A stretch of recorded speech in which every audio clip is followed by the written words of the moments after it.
திட்டம் போட்டு செயல்படுத்தப்படுகிற ஒரு சூழலை உருவாக்குவதற்காக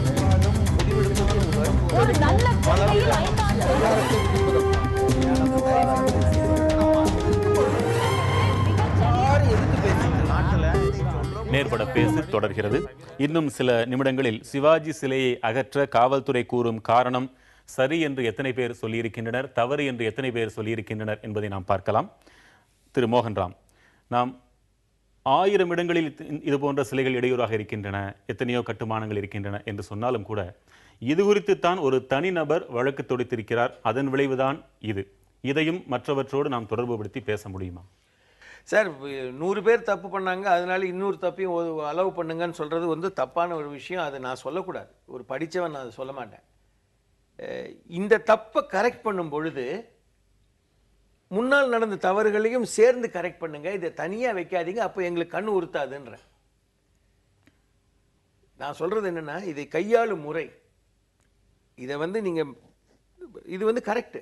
சப்போஸ் இது ஒரு டிராஃபிக் ஹசார்ட், ஒரு விசிபிலிட்டி குறையுது, இதனால் விபத்துகள் நடக்குது அப்படின்னு ப்ரூவ் ஆயிடுச்சுன்னா, ஐஐடி போன்ற ஒரு தனி நிறுவனம் போய் இதை ஆராய்ச்சி பண்ணி ப்ரூவ் பண்ணிட்டாங்கன்னா, கோர்ட் ஒரு ஆணையை பிறப்பித்தால் அரசாங்கம் வந்து இஸ் டியூட்டி பவுண்டு, அவங்க கடமைப்பட்டிருக்காங்க அதை எடுக்கிறதுக்கு. அது தப்பே இல்லை. அதை செய்யும் பொழுது இதை மாத்திரம் தனியாக செய்யாதீங்க, எல்லாத்தையும் பார்த்து மொத்தமாக கரெக்ட் பண்ணிவிடுங்க, இனி இந்த தவறு நடக்காமல் பார்த்து கொள்ளுங்கள்ங்கிற நான் கேட்குறக்கு ஒரு இது வந்து ரிக்வெஸ்ட் வந்து அதுதான். இந்த ஒரு சிலையை மட்டும் நீங்கள் எடுத்தீங்கன்னா அது உறுத்துது. இப்போ இல்லை, இதை காரணமாக எல்லாவற்றையுமே இதை ஒரு சான்ஸா யூஸ் பண்ணி இதுவரை நடந்த அனைத்து தவறுகளையும் சரி கட்டிடுங்க. இது தவறு. அதாவது இப்போ சார் சொல்றது என்னன்னா, இப்போ அதுக்கு தான் ஒரு வரைமுறை வச்சுட்டோம். இப்போ அப்படி பார்க்க போனால் நிறைய வேலைகள் செய்ய வேண்டியிருக்கும், பல பேருடைய எதிர்ப்புகளை சந்திக்க வேண்டியிருக்கும். தான் ஒரு வரையறை எங்கே வைக்கிறோம், எப்போ ஜட்ஜ்மெண்ட் கொடுத்தாங்களோ, இந்த மாதிரி ஸ்ட்ரக்சர்ஸ் எழுப்பக்கூடாதுங்கிற ஜட்ஜ்மெண்ட் கொடுத்தாங்களோ அதற்கு பிறகு வைக்கப்பட்டது இது. ஆகையினால இதை எடுக்க சொல்லி நம்ம சொல்கிறோம். இனிமேற்பட்டு இப்போ இதை விட்டோம்னு இதை வச்சுட்டாங்கன்னு வச்சிங்களேன், இது அப்புறம் என்ன ஆகும், அந்த சட்டமே நல்லிஃபை ஆகி போய் திரும்ப நிறைய ஸ்ட்ரக்சர்ஸ் வர ஆரம்பிச்சு, நிறைய சிலைகள் வர ஆரம்பிக்கும். ஆகையினால அதுக்கு ஒரு ஸ்டாப் வைக்கிறதுக்காக தான் இந்த சட்டம் இப்போ நம்ம பண்ணுறோம். சார் சொல்கிற மாதிரி பழசெல்லாம் போய் கிளப்பினோம்னாக்கா அதுதான் இப்போ அதுக்கு என்ன ஆகும், நாங்கள் வைக்கும்போது இந்த சட்டம் அமலில் இல்லை, ஏன் இதை எடுக்கிறீங்க, நாங்கள் வைக்க அப்போ சட்டம் இல்லை, இப்போ கொண்டு வந்து திடீர்னு வந்து ரெட்ராஸ்பெக்ட் எஃபெக்ட் கொடுத்து அது நோட்டீஸ் கொடுத்து ஒரு இடத்துல வந்து போக்குவரத்துக்கு இடையூறாக இருக்கிறது என்றால் அந்த பகுதியில் உள்ள அதிகாரிகள் கவனத்துக்கு கொண்டு போனால் அவர்கள் நோட்டீஸ் கொடுத்து அப்புறப்படுத்தலாங்கிற சட்டம் இன்னும் இருக்குது. இப்போ நினச்சா கூட ஒரு கலெக்டர், அங்கே உள்ள பஞ்சாயத்து அதிகாரிகள் செய்யலாம். அதற்கு பொதுமக்களுடைய இது வேண்டும். இப்போ உங்கள் கருத்து என்ன, சிவாஜி சிலையை எடுக்கலாமா வேண்டாமா? எடுத்து வேற இடத்தில் வைப்பாம சென்டிமெண்ட்டும் கொடுக்க வேண்டாம். ஒருத்தருடைய மனசை புண்படுத்தி அதன் காரணமாக ஒரு லாண்ட் ஆர்டர் பிரச்சனை வரதை அரசும் விரும்பாது, அரசு அது மற்றவர்களும் விரும்ப மாட்டாங்க. இப்போ அவங்க சொல்றதும் வந்து கோர்ட்டு சொல்றதும் வந்து நீங்க அப்படியே எடுத்துருங்கன்னு சொல்லலை, எடுத்து வேறொரு இடத்தில் நல்லா இவங்க சொன்னது மாதிரி நல்லா இதாகவே வைக்கலாம், மணிமண்டமாக வைக்கிறத பற்றி கூட அவங்க ஒன்றும் பண்ண போய். இந்த இடம்தான் அதற்கு தகுதியான இடம் இல்லை, இது சட்டத்தில் ஏற்கனவே விளக்கப்பட்ட இடம் அப்படிங்கிறத குறிப்பிட்டிருக்காங்க. அதே திரு ராமலிங்கம், இப்போ வழக்கு குறித்த சில அடிப்படை தகவல்களை நாம் பார்க்கிறோம். வழக்கு தொடுத்தவரே மறைந்து விட்டார், ஆனால் வழக்கு இன்னும் உயிரோடு இருக்கிறது. ஒரு உயர்நீதிமன்றத்தில் பெரிய வழக்கறிஞரை வைத்து வாதாடுவதற்கு எவ்வளவோ செலவாகலாம், அதையும் மீறி இந்த வழக்கு உயிரோடு இருக்கிறது என்றால் அதை எப்படி பார்க்கிறீர்கள்? அந்த மூத்த வழக்கறிஞர் இப்பொழுது வழக்கு தொடுத்து நடத்தியிருக்கிறார் அல்லவா, அது அவருடைய முயற்சியால் நடத்தி கொண்டிருக்கிறார். நான் என்ன சொல்ல வருகிறேன்னா, இப்போ நீங்கள் வந்து பொதுமக்களிடத்திலே கருத்து கணிப்பு கேட்டிருக்கிறீர்கள். நான் உறுதியாக சொல்லுகின்றேன், கருத்து கணிப்பிலே எங்கள் அண்ணன் சிவாஜி கணேசன் அவர்கள் வெற்றி பெறுவார்கள். கர்ணன் படம் என்றைக்கோ வந்தது, இன்றைக்கு நீங்கள் பார்த்தீங்கன்னா 50 லட்சம் முதலீடு போட்டோம், ஏறத்தாழ 6.5 கோடி ரூபாய் அதில் வந்து ஈட்டியிருக்கிறார்கள். 150 நாள் சத்தியம் திரையரங்கில் ஓடி இருக்கு. இவருடைய பாடல்கள் எல்லாம் நாட்டுக்கு நல்லது செய்யணுன்ற ஒரு எண்ணத்தோடு நாம் எல்லாரும் ஒன்று கூடி இவருடைய பாடல்களால நாட்டு மக்கள் இன்னைக்கு எவ்வளவு பேர் போய் மது கடையில போய் உட்கார்ந்துறாங்க. அது நிச்சயம். அவர்கள் எல்லாம் இன்னும் ஒரு சுற்று இருக்கிறது, பேசலாம். இந்த வழக்கு தொடுக்கப்பட்டதில் உள்நோக்கம் ஏதாவது இருக்கிறதா என்று நீங்கள் கருதுகிறீர்களா என்பது என் கேள்வி. தொடுத்ததிலோ அல்லது நீள்வதிலோ உள்நோக்கம் இருப்பதாக நீங்கள் கருதுகிறீர்கள்? இல்ல இல்ல இல்ல, உள்நோக்கம் நிச்சயமாக கிடையாது. ஏனென்றால் நான் வரும்பொழுதே இவர்களை அழைத்து நான் பேசினேன், மூத்த வழக்கறிஞர் அண்ணன் காந்தி அவர்களை அழைத்து பேசினேன். அவரே சொல்றாரு, அவர் அற்புதமான நடிகர், அவருடைய இடத்துல வந்துட்டு அவருடைய பாடல்கள் எல்லாம் போடப்பட வேண்டும், அது வந்து இளைஞர்களுக்கெல்லாம் ஒரு வழித்துணையாக வழிகாட்டுதலாக இருக்க வேண்டும் என்று அவர் மனம் திறந்து வெள்ளந்தியாக பேசுகின்றார். திரு ஆவடி இதுல உள்நோக்கம் இருப்பதாக எனக்கு தெரியும். அப்ப எப்படி சார் கேஸ் நடத்துது? வழக்கறிஞர் வந்து இருந்தது சார், இருக்கு சார். இன்றைக்கு இப்ப வந்த பிரச்சனையில இல்ல, வழக்கு தொடரப்பட்டதுல இருந்தது. கன்ஃபார்ம்டா அவருக்கு உள்நோக்கம் இருப்பது அவர் நடத்தவில்லை, இதுக்கு முன்னாடி இருந்தவர் தான் நடத்தியிருக்கார். அதாவது இதில் உள்நோக்கம் இருக்குன்னு சொல்கிறது வந்து ஓரளவுக்கு கூட உண்மையாக இருக்கலாம். ஆனால் யாருக்குன்றது தான் பிரச்சனை. அந்த சிலையை வைக்க சொல்லி அதை கவனிச்சிருக்கலாம். ஏன் அந்த இடத்துல வச்சாங்கன்றதுக்கு யாரும் விளக்கம் சொல்ல முடியாது. இப்போது இது மாதிரி ஒரு பிரச்சனை வரக்கூடும்னு தெரியும். அந்த இடத்துல வைக்கிறதுக்கு முழுமையான சட்டத்தினுடைய அனுமதி இல்லைன்னு தெரியும். அப்போ அங்கே கொண்டு ஏதோ அவசர கோலத்தில் கொண்டு வந்து அங்கே ஏதோ கடமையை செய்கிற மாதிரி வந்து நடிகர் திரு சிவாஜி கணேசன் அவர்களை சிறப்புப்படுத்துகிற மாதிரி அவருக்கு ஒரு தேவையற்ற சர்ச்சையை உருவாக்கி வச்சிருக்காங்க. இது ஏன்னா இதுக்கு முன்னாடியே புரட்சி தலைவி அம்மா அவர்கள் இதை சிறப்பாக செய்யறதுக்காக வேறொரு இடத்தை தேர்வு செஞ்சு அந்த இடத்துல செய்யறதுக்கான முயற்சியில் ஈடுபட்டாங்க. இல்லை வேற ஒரு இடத்துல வைக்கணும்னா வைக்கலாமே. அதுதான் இல்லை அதை வந்து இவங்க வந்து கடைசியில் அவசரப்பட்டு கொண்டு போய் டிராஃபிக்கில் நடுவில் கொண்டு வந்து வச்சு இதுக்கு ஒரு சர்ச்சைக்கு வந்து அதையே சற்று மாற்றி விமர்சனங்களும் எழுகின்றன. சொல்லுங்க. முந்தைய ஆட்சியில் செய்யப்பட்டது இது, அதனால் இந்த சிலைக்கு இது நேரப்போகிறது. கண்ணகி சிலைக்கும் சிவாஜியுடைய சிலைக்கு இன்றைக்கும் இருக்கிறது ஐயா. திருச்சியிலே எங்களுடைய அண்ணன் செவாலியர் சிவாஜியுடைய சிலை மூடப்பட்டு இருக்கிறது, திறக்கப்படவில்லை. உள்ளே அரசியல் நோக்கம்தான். அதாவது அதை யார் வச்சாங்க, யார் அனுமதி வாங்கினாங்கன்றது தெரியல. அதனால வந்து அதை பற்றி நம்ம பேசுறதுக்கு வாய்ப்பு இல்லை. நான் சொல்ல வர்றது, இந்த சர்ச்சையை வந்து அனைத்து இந்திய அண்ணா திராவிட முன்னேற்ற கழகமோ அதனுடைய தொண்டர்களோ அதனுடைய உறுப்பினர்களோ எழுப்பல. அதே சமயம் அரசாங்கமும் இதை அறிவிக்கலை. ஒரு தனிப்பட்ட வழக்கு, அது இன்னைக்கு போட்ட வழக்கம் இல்லை. அது எப்போ போட்டாங்க வழக்கு? அது சிலையை வச்ச உடனே போட்ட வழக்கு.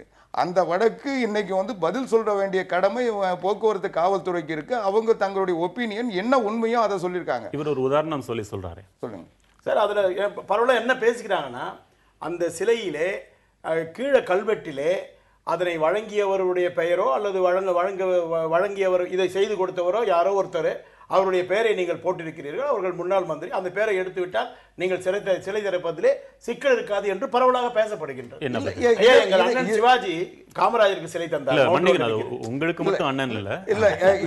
இது எல்லாம் இவங்களுடைய கற்பனை. எது வேணா நான் கூட வந்து கற்பனையா யூகத்துல எது வேணா சொல்லலாம். இது இப்படி இருக்குமா அப்படி இருக்குமா, இதனாலயா காரணம் அதனாலயா காரணம் அப்படின்றது.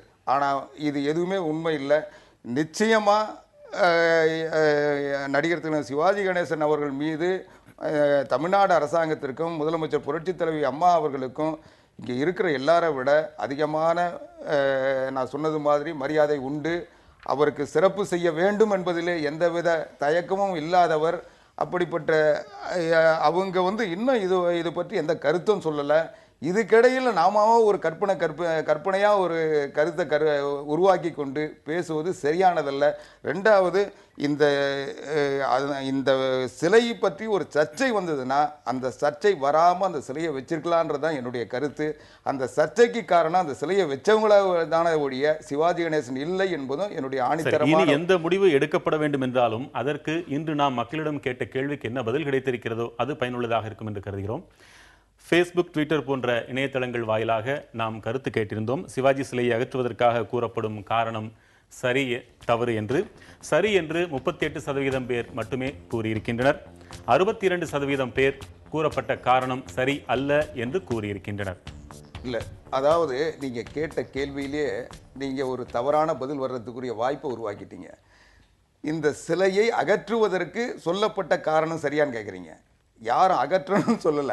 அந்த இடத்துல போக்குவரத்துக்கு இடையூறா இருக்கு, அதை மாற்றணும் தான் சொன்னாங்க. மாற்றம் வேற, அகற்றுதல் வேற. போலீஸ் சொல்றது அகற்றினால் தானே மாற்ற முடியும் அந்த இடத்திலிருந்து என்பதுதானே கேள்வி. அதாவது அவங்களுடைய பார்வையில இருக்கிறது அந்த ரோடு, அந்த ரோட்ல இருந்து அகற்றணும்.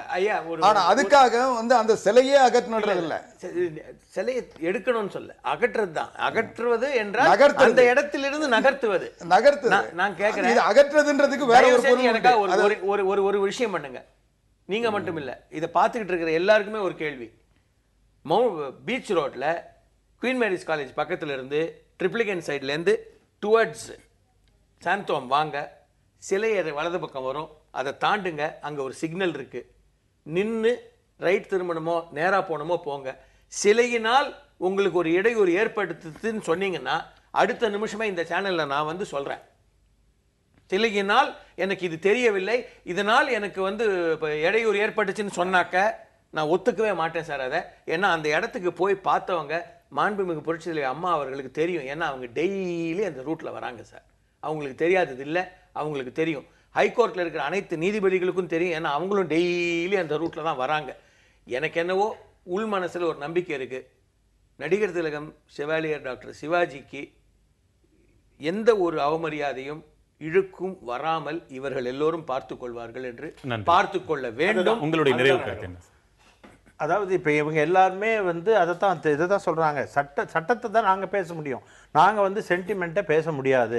இப்போ அவங்க வந்து கோர்ட்டு கேட்குறது வந்து அந்த கோர்ட்டில் ஒருத்தர் வந்து ரெப்ரசன்ட் பண்ணி கேட்கும்போது நாங்கள் தான் அதுக்கு பதில் சொல்லணும், ஒரு அரசு தான் அதுக்கு பதில் சொல்லணும். அதை தான் நாங்கள் சொல்கிறோம். இப்போ வந்து இந்த மறைக்குதா மறைக்கலையாங்கிறது ஒருத்தருடைய கருத்து இல்லை. இது இப்போ அங்கே உள்ளவங்க இப்போ டிராஃபிக் நான் சொன்னேன் இல்லையா, ஒரு டிராஃபிக் கான்ஸ்டபிள் நின்றுட்டு இருக்காரு, அவர் தான் பார்ப்பாரு ஏதோ ஒரு இடத்துல ஒருத்தவங்க வந்து மோதிக்கிட்டு ஏதாச்சும் வந்து என்னப்பா நீ மோதிட்டே அப்படின்னு கேட்கும்போது அவர் என்ன சொல்லுவார், சார் அந்த பக்கம் வந்த வண்டியை நான் கவனிக்கல சார்னு சொல்லுவார்.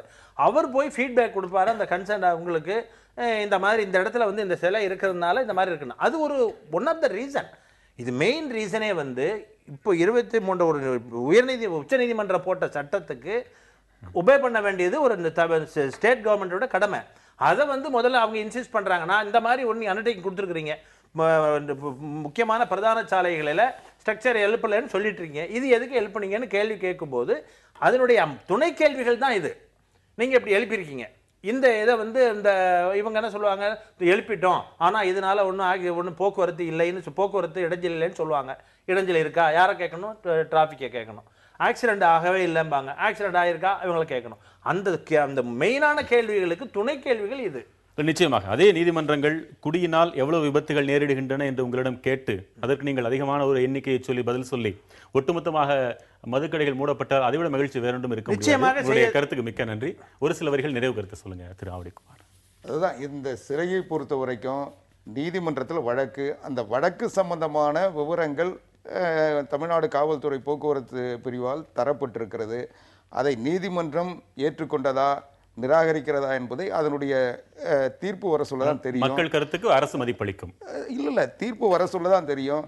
அந்த தீர்ப்பு வர சொல்ல அது சட்டத்துக்கு புறம்பாவோ அல்லது பொதுமக்களுக்கு இடையூறாவோ இருந்தது நீதிமன்றம் சொன்னால் அது அரசாங்கம் செயல்படுத்த வேண்டியது கடமை. அப்படி ஒரு சூழ்நிலை வர சொல்லக்கூட அதை இதைவிட ஒரு சிறந்த இடத்துலையும் இதைவிட ஒரு கௌரவமான முறையிலையும் அந்த சிலையை நிச்சயமாக அமைப்பதற்கு தமிழ்நாடு அரசாங்கம் முடிவு செய்யும்.